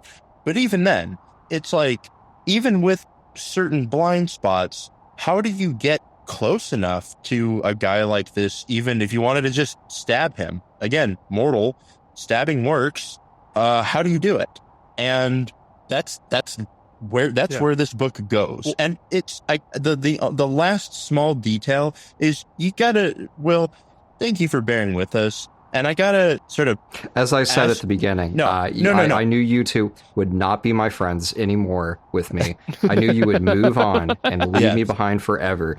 If I'd been fighting these two off for years, listening to all this Dune material, and now they've won. This is their day of victory over me. I'm sitting here. I have the big pointy hat on my head. Yeah, I'm just taking it. I'm just absorbing all of this. The 3 hours of Will Engel's humiliation. Yes, we know. But the point is there should be a live stream where people can donate. Like every $5, you guys keep going for another 5 minutes, and I just have to sit here. And we could do like a marathon. You have no idea how much more self-indulgent Thomas and I could be about this. Oh yeah. Yes, I do. No, I do. I do have an idea. Will, I am constantly boxing it in. No, if you gave us unlimited resources, we wouldn't even be halfway through the first book yet. Yeah, because I gotta say, the problem is that the first Dune book, a lot of shit happens. It's pretty articulable. You can point to events in the book and the logical through line between events in that book. Dune Messiah and all of the subsequent books, it's a lot harder to do that for a multitude of reasons. Mostly because it's just a lot of talking. Like, Paul spends the vast duration of Dune Messiah in Arrakeen, his capital city. He's built a huge citadel.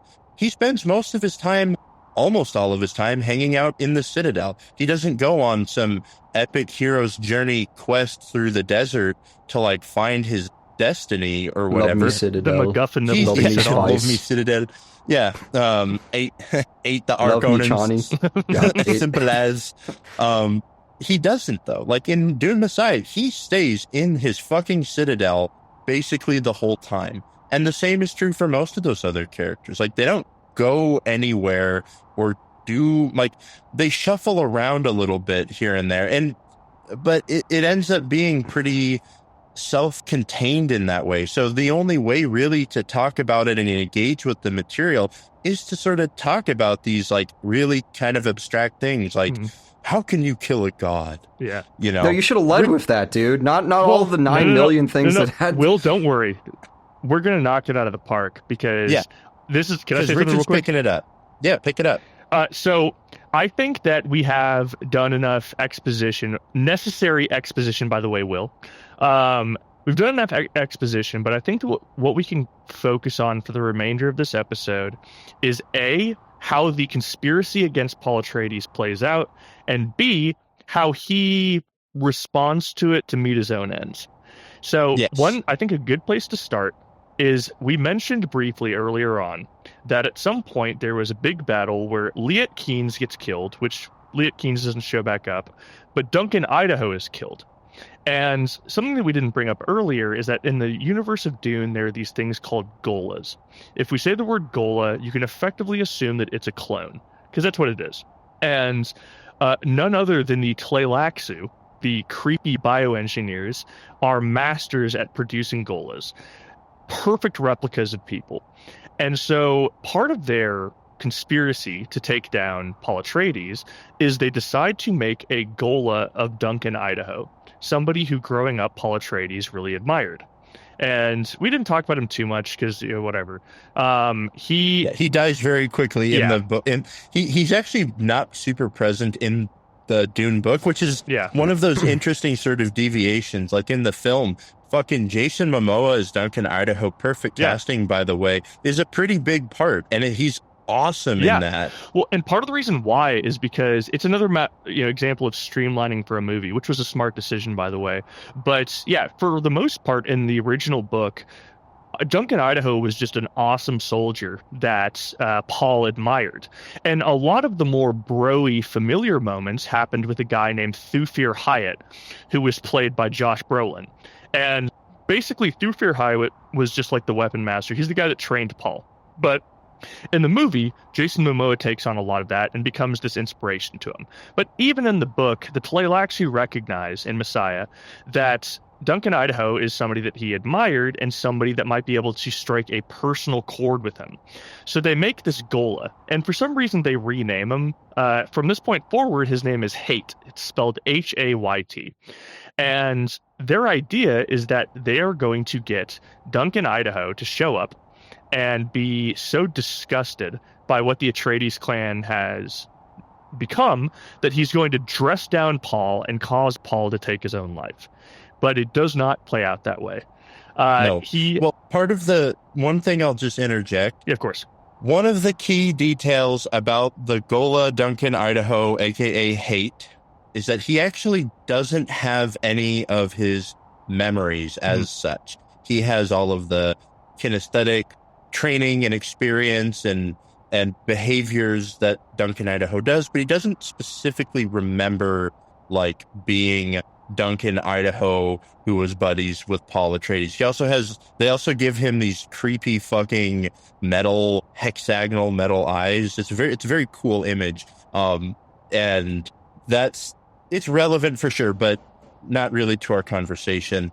But it ends up being it's cool because Duncan Idaho as Hayt doesn't just become like, he's a tool for sure, and he's a bit of a tool for the plot, but he has his own story arc too. Like he has his own progression and development, and it goes places and it builds into places in the later books too, which we'll get to, and that's episode 2. Oh my god! Okay, fuck! Jesus Christ! We've broken him. He's broke. You piece of shit. Holy fuck! You can only hold a straight face for so long, you By motherfucker. the way, audience, Will has been shaking his head and sobbing into his fucking hands for the past 60 seconds. It's just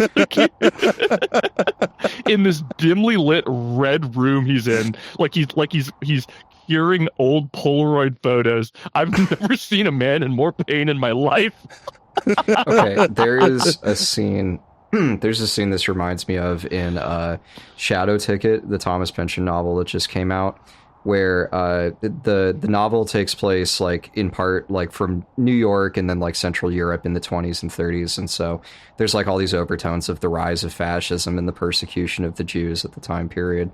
And one of the funniest little nuggets that Pynchon drops in there is that in the mid 1920s the Jewish Council convened and passed a new regulation after some rather unfortunate public incidents, agreeing to voluntarily limit the maximum size of golems that could be created, because people were demanding exorbitantly large golems and they were creating more mayhem than was good, and so they agreed to a certain cap on the size of golems. Well, so I have another. I just thought I'd include that. Oh, and there's a conference on the metaphysics of cheese consciousness, as well as the secret cheese cartel that is a transnational corpo-fascist parapolitical network. I love fucking Pynchon, dude. R.I.P. Pynchon would have loved Dungeons and Dragons. Will, you invited 2 vampires into your home. It's your fault. Yeah, it's true. You've got no one to blame but yourself. I'm just learning to enjoy it. Okay, so we just mentioned the Duncan Idaho Gola being brought back, and there are some very important consequences for that. So in the culture of the Fremen, they perceive the Tleilaxu as dirty and immoral, and they're, by the way, completely right. The Tleilaxu are very sinister and disgusting. They've got the right instincts about them. But when Paul decides to accept the Duncan Idaho Gola into his circle, it kind of diminishes his reputation in the Fremen, and it causes a level of, I'm not going to say confusion, but distrust, anger even. And so at some point, a plan that was probably also aided by the Tleilaxu happens, where the Fremen, with the Tleilaxu backing, plan on detonating a nuke near the capital. Now, Paul likes to play with us. Paul likes to pretend like he's not entirely sure about these things that are going to happen. But he very willingly goes there. And when this nuke is detonated, it's devastating. There are so many people that perish. And Paul's at a distance where he doesn't perish, but he is immediately blinded. And this is part of where you see Paul's plan. See, at a certain point, there is a tradition that's talked about in the Fremen people. The Fremen adapted to an environment that was incredibly hostile, incredibly antagonistic, and there really was no room for people who couldn't carry their own weight. And so, very tragically, it was not something they did, without weight, but if somebody was blinded, you sent them out into the desert. And you kind of see that Paul starts deliberately setting these little dominoes up, not just to just get out of this job he hates, but to make it so people see him once again as a mortal. He wants to shatter the illusion of his godhood and remind people that he is simply a person who inherited these terrible powers, and frankly, there is no place for a person like that in leadership. Now, this is going to pay off well in advance, further in the future with books, because, and we'll talk about this more in episode 2, there is this thing called the Golden Path that Paul starts to see. And I'll leave it there when it comes to the Golden Path, but once we'll talk more in episode 2, and it'll make sense why Paul did the things that he did. But he ends up getting blinded. And suddenly people, for example, Stilgar, one of his longtime Fremen allies, talks to him and he says, "Hey, Paul, we understand that you got blinded, but for what you've accomplished, you're so important. You're not even important. You're so valued by the people around you that we just stay with us." And Paul's like, "Nah, sorry. Rules are rules. Looks like I got to quit my fucking job." And sorry, brother. I got to stick with the traditions. And this starts leading into the conspiracy that cabal had, because you start realizing that Paul is using rebels to enact his own means, which is something that one of his descendants will have. Now, earlier, we talked about, we kind of led up to the point where Paul goes down into his goon cave and has so much spice that he trips balls. So much so that it's incredibly dangerous. But he does that for a reason. At that time, he wasn't entirely clear on how to execute his plans in the best way possible. And so he does an almost fatal amount of spice. And he has this insane vision. In this vision, he is on the floor of the desert. It's nighttime, and something you should all know is that Arrakis has 2 moons. And he sees both these moons in the sky. And earlier on in the first book, at some point, Paul is expected to choose a Fremen name for himself. And at this point, he has a bit of prescience. So he chooses the name Muad'Dib for 2 reasons. One, Muad'Dib is the name of the desert mouse. There's just this little mouse that kind of like hops around on the surface. It's very unassuming, but it's a survivor. And it doesn't get eaten by the worms because it's lightweight, it's hidden. And he does that as an act of humility. But there's a second reason he does it. Because in Fremen mythology, the second moon of Arrakis is also called Muad'Dib. And also the Fremen call themselves the children of Muad'Dib, the children of this moon. It's just kind of a cultural thing. And in this dream, he looks up and he sees Muad'Dib, the moon, and he watches it crash down into Arrakis. And he interprets that as 2 things. One, that obviously the idea of his godhood needs to end. 2, unfortunately, in order to enact his plans in the best way possible, Chani inadvertently is going to die during childbirth. There's stuff that builds up to that, but yeah, we don't need to do too much exposition. The third thing that he realizes is that he actually doesn't understand the third part. So he believed that he's going to have a daughter and that's it. But Chani, ends up getting pregnant, and she gives birth to 2 children, who he ends up naming Leto II and Ganima. And he's really confused by Leto II, because for some reason he can't really immediately, he later does, he can't immediately understand why he didn't know about his own son being born. But much like Aaliyah, this person who will grow to be a huge problem in book 2, Leto II and Ganima are both sentient in the womb. Not only sentient, but prescient. They are the next step in Paul's evolution. And this is when you see the conspiracy really start to play out. So the reason why the Duncan, Idaho Ghola was made was to either convince Paul to end his own life or to kill him himself. And there are like certain noises that are supposed to signal that. Now, Paul is blind. He can't see things directly with his eyes. And when he finds out that Chani's passed away, obviously he knew it was going to happen, but he still is attached to his mortal body and he's devastated. And the emotions of that basically trigger Duncan Idaho's programming and trigger the sleeper cell, the Manchurian candidate impulse in him to kill Paul. But at that same time, seeing him in pain reawakens the Duncan Idaho in him, and suddenly Duncan Idaho self-actualizes and realizes who he is and chooses not to kill him. So Scytale, the Tleilaxu who is plotting, is like, well, god damn it. Shit. And so he comes up to Paul, and he realizes in the moment he needs to change up his plan. And he tells Paul, he's like, listen, you don't control the Tleilaxu necessarily, but we can make a Ghola of Chani. We can bring your wife back to life with every memory she's ever had. And we can repair this. The only thing you have to do is give all the Tleilaxu holdings you have to me and to the culture and give us more power. And Paul sees that that is just a continuation of the same cycle. And he says, you know what? A, if you revive my wife, you'll probably do some weird mind control shit, and she won't really be the woman that I fell in love with. And B, you're just creepy and fuck you. So Scytale gets pissed off. And because he thinks that Paul is blind, because he kind of is, he decides that he's about to kill him. But here's the thing about Paul. Paul has become so prescient that he no longer needed his eyes. He sees the future and the past, and he simply walks through it like the Fremen walked through the desert to avoid getting attacked by sandworms. He just does the steps he knows he has to do. And he's kind of confused at first because he can see for a second. And in this unfathomably awesome scene, he realizes that he's looking through the eyes of his newborn children at this guy about to attack him, and he grabs a knife and throws it right into Scytale's throat. It's so awesome. It's so...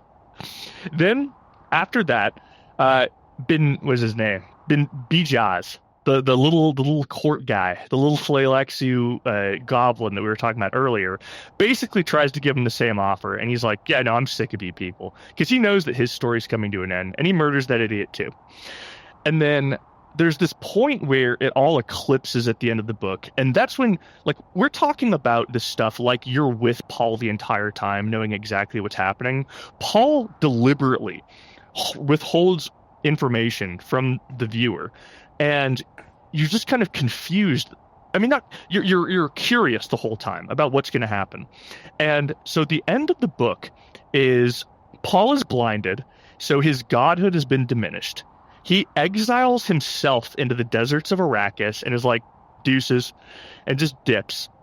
Aaliyah, his now adult sister, who is getting a little creepy, but we'll go into that more in episode 2, she takes over for Paul as the ward of his children, who are set to inherit the throne. She ends up immediately killing the guild navigator and the Mother Moheim. Princess Irulan basically recognizes that she was being used by that cabal and renounces the Bene Gesserit and is content with the fact that House Carino is going to become a lesser house. And she commits to raising Leto II and Ganima. And there's just this awesome point at the end, because, you know, Thomas mentioned there's a lot of talking throughout this. There's much less action than book 1. But in every one of these new books, there's just all this really interesting dialogue and just an explosion of all of it paying off. And that's this moment where it clicks and you're like, holy fuck, Paul found the solution. Like, Paul found the immediate solution. But if I want to set up what's going to happen in the future just a little bit, you find out that Paul didn't really find the capital S solution. Paul, on some level, passed the torch to his children. And in episode 2, we are going to see how Leto II and Ganima carry that torch and reinterpret his vision of the future and how to ensure that mankind will exist immortally in the galaxy. Okay. Thomas, any further amendments, ideas, quips, qualms? Well, Thomas is queries? AFK apparently. Will, do you have any questions? Oh, he's just left. Yeah. Uh, do I have any questions? Fucking no, not a single one. No. Uh,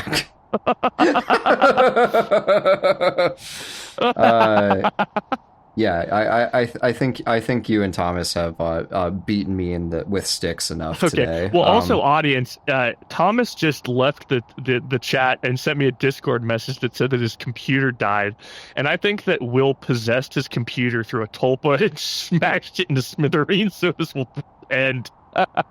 Yeah, no, some fragment of my unconscious. It's like the Hitchcock movie, The Birds. Oh, he's back. He's back. Hell yeah. Thomas, I was joking how Will's anger alone destroyed your computer and your internet. No, Yeah. I think you gave a really good summary, though. I mean, that is basically what happens in the book. I mean, that's like the key plot details. And by the way, this whole sequence of like Chani giving birth, Chani dying, Duncan, Idaho regaining all of his memories, Paul dipping the fuck out and wandering off into the desert, and all of these conspirators dying happens in like 2 chapter, maybe like 30 pages. Like it's like, and then it's done, and then here's what happens. Here's what all of that was building up to, and it's incredible. I mean, it's truly a impressive climax in the sense, I don't know, and it works really well for Paul's story too, because he does kind of shoot that gap of like minimizing damage to the universe at large while simultaneously giving himself the best ending. Because one of the things too, it's like he lets Chani die, and there are options open to him where Chani doesn't die, but none of them are very good. And he sort of realizes kind of one of the things that tortures him throughout the book. And like Richard said, this is withheld until pretty close to the end, like what specifically he knows is going to happen. Because, I mean, it's kind of boring, I think, for a book if they just spill out, like, quite literally, here's all of the ways this book could go, this is the way it's going to go, and now let's watch it with Paul play it out. But, like, there's all these options where, like, she could survive, but, like, billions more would die. There's an option where she survives with the children, but she's like put on display like an animal in a zoo, and all of these horrible outcomes. And he basically says, it's better if she dies here, then my children will live and I can go fuck off into the desert and nobody else apart from the conspirators here have to die. And he's like, that's what I'm going to do. And I'm sick of the God game. And he never gets back into it, believe it or not. Or Never. does he? Or does he? Teaser for the next one. Children of Dune, aka my... Yeah, go ahead. Sorry to interrupt. Will... No, it's fine. I know that something you've been wondering this whole time still is, why do you creepers like this so much? So... That is what I asked, and for the record, received basically no answer to. Well, I'd like to... whatsoever, other than go, Dune rules! Dune does rule. Go Worms. But go Worms. Go Worms. But let me offer one last attempt at explaining it. During our Magnolia episode, we talked about how it's hard to explain because it is 10 interconnected stories, and on paper it should not work at all. It is so diverse and there's such a large spectrum, but while watching it, for whatever reason, you don't think about that much. You're just with it. You're in that environment, and it has this radiation to it that continues to make you feel something. It continues to move you. As crazy as what we just talked about sounds, and as discombobulated as it sounds, I get the same sensation from Dune that I get from Magnolia, where it is so much information that should not harmonize together, but for some reason it does, and the crescendo is just incredible. It's something that I've rarely found in fictional literature, and it's just this, like I said, it's not just a story, not to sound pretentious or annoying, but it's not just a story, it's like an orchestra of information that somehow works. And that's what I love so much about Dune. And that is something that will continue into the other books we talk about. I mean, okay, that makes sense. That's how I feel about the Remembrance of Earth's Past trilogy, which is the Three Body Problem. Oh, it's so good. Those three books by Sushin Liu, and even the Netflix show is really good. But yeah, it's amazing how it all comes together. Grand sci-fi can be pretty fun. Excuse me. All right, boys. I think we're gonna wrap it up here. All right, sounds good. Thank you very much to my two resident Dunologists, Thomas and Richard. So apparently there will be a part 2. So we'll be hearing the rest. We'll be hearing the rest of the saga. Okay. Bye. Bye.